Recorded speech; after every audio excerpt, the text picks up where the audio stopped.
대구 경북 행정통합 논의가 속도를 내고 있지만 반대가 만만치 않습니다. 대구에서도 행정통합에 대한 우려의 목소리가 이어지고 있습니다.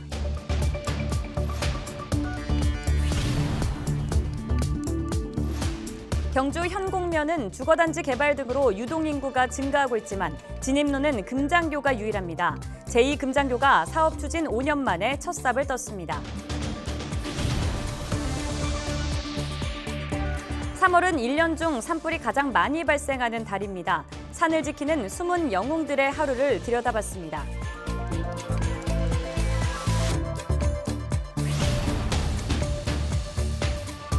올해 수능 시험일이 11월 18일로 확정된 가운데 본격적인 대입 지원이 시작됐습니다.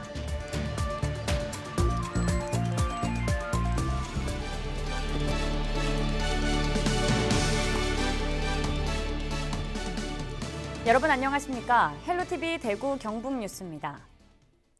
대구 경북 행정통합 논의가 속도를 내고 있지만 이에 대한 반대가 만만치 않습니다. 안동, 예천 등 경북 북부뿐 아니라 대구에서도 행정통합에 대한 우려의 목소리가 이어지고 있습니다. 권미경 기자입니다. 이달 초부터 행정통합 반대운동에 나선 안동시의회. 여기에 예천군 의회도 합세해 행정통합을 즉각 중단하라 외치고 있습니다. 대구와 경북이 합쳐지면 지역 불균형이 심화되면서 경북 북부권 중소도시들은 자칫 더 쇠락할 수도 있다는 겁니다.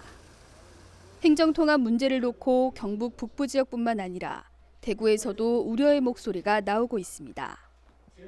김동식 대구시의원이 15일 성명을 내고 행정통합 논의를 중단하라고 촉구한 데 이어 17일 열린 대구시의회 임시회에서는 행정통합의 방향성과 문제점을 짚는 질문들이 나왔습니다.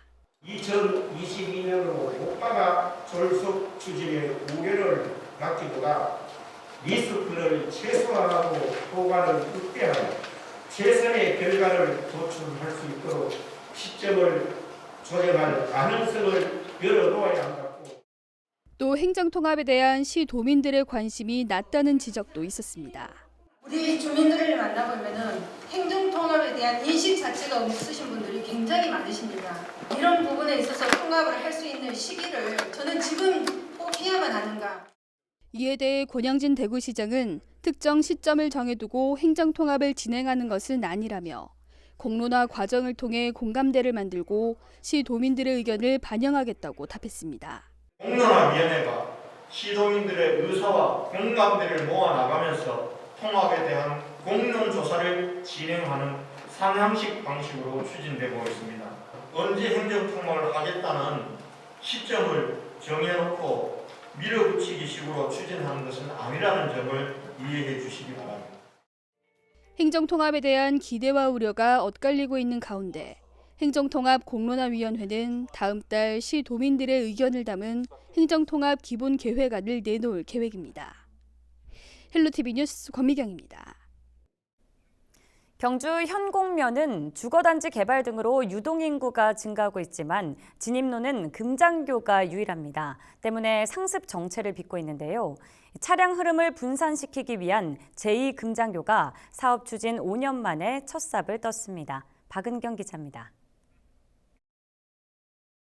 경주에서 최악의 교통체증 구간으로 꼽히는 금장교입니다. 현곡면과 시내를 연결하는 유일한 통로로 하루 평균 4만 3천여 대 차량이 오갑니다. 출퇴근 시간대의 경우 교차로를 중심으로 1km 이상 차량이 정체돼 신호를 서너 번 받아도 통과하기 어렵습니다. 2,600세대 규모 아파트가 일대에 들어선 2년 전부턴 아예 주차장을 방불케 할 정도입니다. 예술의 전당 가기 전부터 밀리거든요. 동국대학교 다리 입구에서부터. 그러면 보통 금장 넘어가려고 하면 신호등을 보통 한 4번, 5번 받아야 돼요.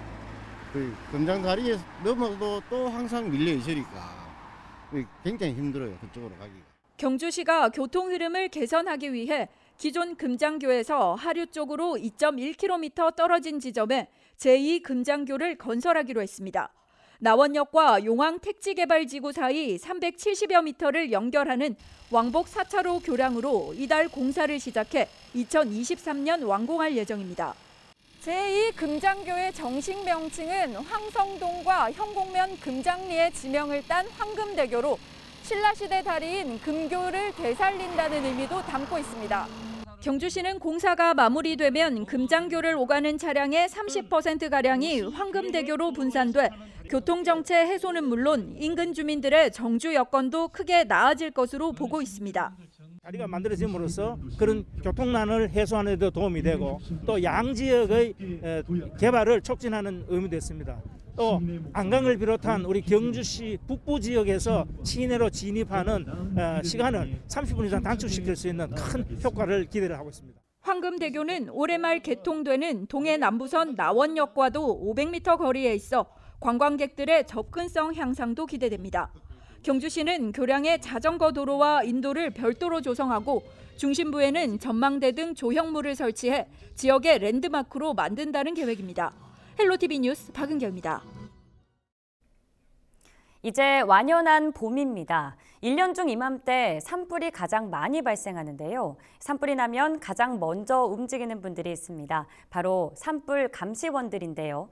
3월이 가장 긴장된다는 산불 감시원들의 하루를 따라가 봤습니다. 이하영 기자입니다.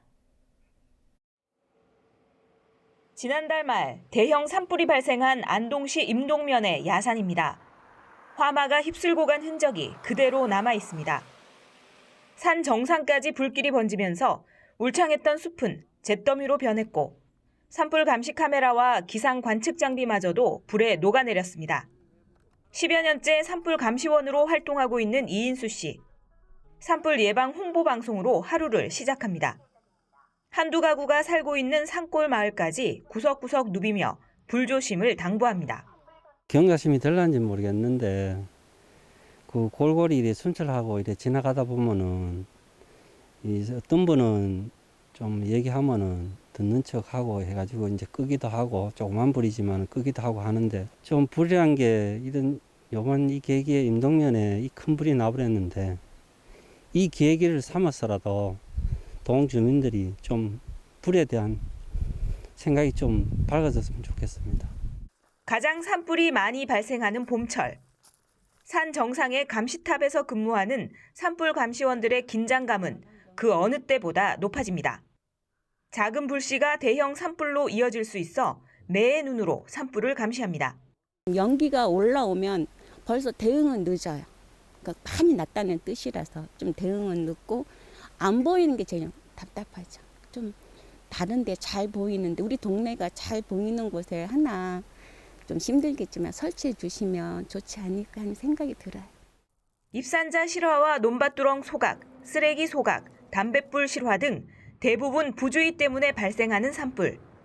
봄철 산불 피해를 막기 위해 산불 감시원들의 발걸음이 더욱 빨라지고 있습니다. 헬로티비 뉴스 이하영입니다. 이 대형 산불을 막기 위해서는 무엇보다 발생 초기에 큰 불을 잡는 게 중요한데요. 이번에는 푸르른 산림을 지키기 위해 위험을 무릅쓰고 현장으로 날아가는 산불 진화 헬기 조종사와 정비사들을 김선화 기자가 만나봤습니다. 희뿌연 연기가 피어오르는 산 위로 산불 진화 헬기가 이곳저곳을 누비며 연신 물을 뿌립니다. 초대형 헬기가 한 번에 실어 나를 수 있는 물의 양은 무려 8,000리터, 드럼통 40개 규모에 달합니다. 험준한 산세 등 접근하기 힘든 곳이 많은 특성상 헬기는 산불 진화의 핵심적인 역할을 합니다. 특히 이제 우리나라 산이 좀 가파른 산이 많이 있어요. 그래서 사람들이나 여기 어떤 산불 진화 대원들이 가서 산불을 끄기에는 굉장히 위험하고 가파라서 좀 위험 요소가 굉장히 많아요. 그래서 이제 산림 헬기를 이용해서 이제 물을 뿌려줌으로 인해서 확산을 방지하고 또 이제 어느 정도 불을 진압한 다음에 지상 요원들이 진입을 해서 불을 끄면 훨씬 수월하고 좀 효과적으로 산불을 진압할 수가 있습니다.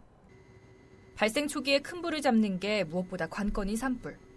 이 때문에 헬기 조종사들은 화염과 연기, 강풍 같은 악조건 속에서도 공중에서 사투를 벌입니다.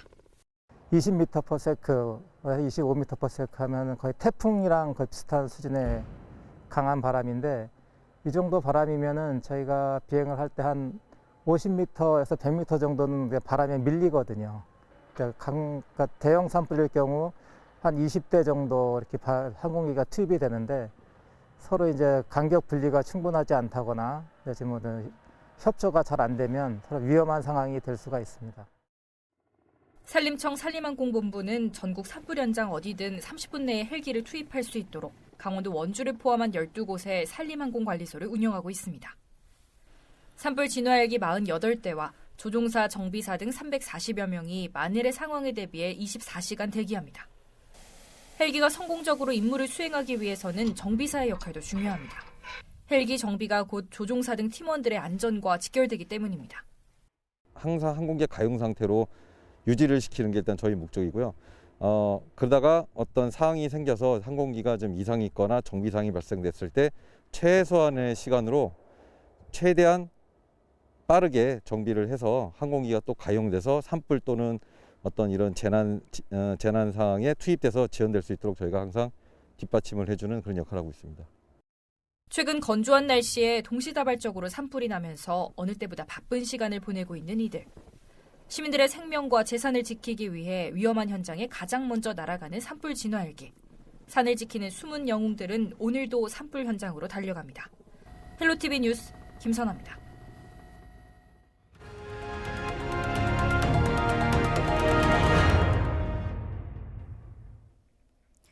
김천에서 일하던 50대 택배기사가 갑자기 쓰러져 병원으로 옮겼지만 끝내 의식을 회복하지 못하고 숨졌습니다. 택배 노조와 유가족은 업무 과로가 원인이었다고 주장하고 있습니다. 보도에 최현철 기자입니다. 이른 아침 분류 작업을 마친 50대 택배기사 김 씨의 트럭이 물류센터를 빠져나갑니다. 이후 김 씨가 발견된 건 오후 2시 반쯤. 배송을 나간 뒤에도 물류센터 근처에 김 씨의 차량이 오랜 시간 정차돼 있자 이를 수상하게 여긴 동료가 차 안을 살펴보면서 의식을 잃은 채 쓰러진 김 씨를 발견한 겁니다. 물류센터에서 불과 300m 떨어진 이곳에서 김 씨는 출발 5시간이 넘은 후에야 발견됐습니다. 이후 출동한 119 구급대가 김 씨를 곧바로 병원으로 옮겼지만 이틀 뒤 김 씨는 끝내 숨졌습니다. 유가족은 김 씨가 쓰러진 이유를 과도한 업무량 때문이라고 주장했습니다. 평소에 이제 아픈 거는 없었고요. 병원 갔다 하는 그것도 기록도 없어요. 우리 동생이 가로사로 써졌는데요. 근데 택배 회사에서는 그걸 가로사가 아니라고 인정을 하지만은 또 우리가 봤을 때는 그게 가로사거든요. 택배 노조는 김 씨가 152제곱미터에 달하는 지역의 배송을 평상시 홀로 담당해왔고 하루 평균 10시간 넘게 주 6일 동안 일하면서 업무 과로로 인해 숨진 것이 분명하다고 말했습니다. 하지만 택배회사 측은 사실이 아니라고 반박했습니다. 김 씨가 배송한 물량은 하루 평균 35개 정도로 다른 기사들보다 비교적 적은 양을 배송했고 퇴근도 정시에 맞춰해 업무 과로는 아니라는 겁니다. 이어 정확한 사고 경위를 파악할 예정이라고 입장을 밝혔습니다. ACCN 뉴스 최현철입니다. 올해 수능 시험일이 11월 18일로 확정된 가운데 경북교육청이 권역별 상설 대입 상담실을 운영합니다. 교육청은 안동과 경산, 구미, 포항 등 4개 권역으로 나눠 상담실을 운영하고 수험생과 학부모에게 맞춤형 대입 정보를 제공합니다. 상담 희망자는 경북진학지원센터 누리집에서 상담 가능 일치를 확인하고 온라인으로 신청하면 됩니다. 영주 소백산 철쭉의 생태 복원을 위한 추진단이 출범했습니다. 소백산 철쭉 활성화 추진단은 17일 소백산 생태탐방원에서 발대식을 열고 철쭉의 체계적인 연구와 증식, 기반 구축에 힘을 모으기로 했습니다. 추진단은 영주시 농업기술센터와 세계읍면 행정복지센터, 민간단체 회원 등 400여 명으로 구성됐습니다. 영주시는 지난 2006년부터 소백산 저지대를 중심으로 철쭉을 심어왔으며 지난해에는 소백산 국립공원 내 식물복원연구단지에 철쭉 증식하우스와 증식포를 만들어 생태 복원을 추진하고 있습니다. 안동 한우의 육질 등급이 전국 최고 수준을 유지하고 있는 것으로 나타났습니다. 안동시는 지난해 축산물 품질평가원에 한우 등급 판정 결과를 분석한 결과 1등급 이상 출현율이 87.4%로 나타났다고 밝혔습니다. 이는 전국 평균 74%, 경북 75%보다 높은 수준입니다.